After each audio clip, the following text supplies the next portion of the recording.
And welcome back! We're still talking about literary criticism, and this time we're going to look at historicism. And when talking about where meaning lies, we are going to talk about the context, the life and times of the author.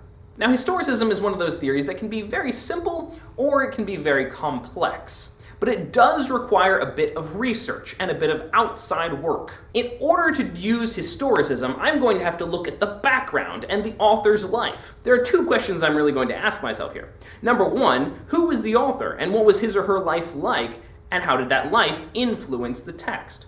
And also, what was the time period in which this was written? And how did the time period and the happenings of the day influence the text and influence the ideas of the text? One thing to keep in mind as you're doing this is that specific details matter. Even little things in the text can really reflect big ideas of the time period. So something that's written during the Great Depression, we might notice characters being much more careful with the things that they eat, with the way they spend their money, and with taking risks in general. We can comment upon the way those little details reflect the time period, and the time period is reflected in those little details.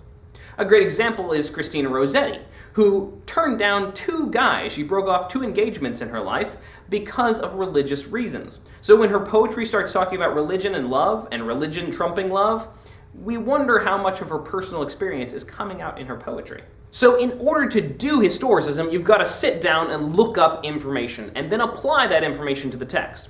However, there are other types of historicism, or other offshoots of historicism, which can be even more complex than that. The first, perhaps, is post-colonialism. It is looking at history, and it is looking at the author's life, but it's looking at it from a very specific lens. Post-colonialism is interested in cultures, and in the way cultures clash. It's interested in the aftermath and the after effects of one culture coming and putting itself on top of another culture. So post-colonialism would be interested in the way Native Americans are being treated in a piece of literature, for instance, and the way their culture is being preserved or suppressed. Even if that's not the main point of the text, you can still look at it from that perspective. Cultural studies is similar in the way that it examines one particular culture's ideas and the way those ideas are treated and revealed within a text. But the most complicated of these is probably new historicism. Similar to the way that post-feminism challenges the tension between male and female and whether those two things can really exist in a deconstructive way, new historicism challenges the meaning that history places upon a text. It's probably a good idea right now to go back and review deconstruction. I'll put the link right here. So while historicism takes the facts of history and applies them to the text to reveal meaning, new historicism challenges that and says, how can we know those are really facts? After all, history is a lot more difficult to nail down than it at first appears. You've probably heard the expression, history goes to the winners. So let's take a couple facts here. We might say that people in the Romantic era were driven by emotion. We might say that people during the Great Depression were frugal.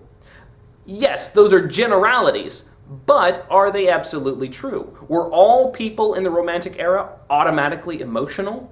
Were all people in the Great Depression automatically frugal? It would be difficult to say that absolutely. More likely, there are varying degrees of this and many different voices. So while historicism fixes meaning and nails meaning down using the facts of history, new historicism says those aren't facts, those are opinions and generalities. Let's listen to the voices, the little voices, the big voices, all the voices, and create dialogue.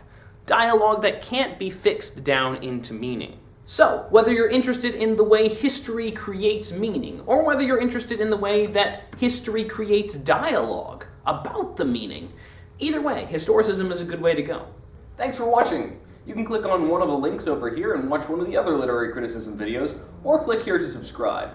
Click on the word literary criticism, and you can watch the introduction video again. I'll see you next time!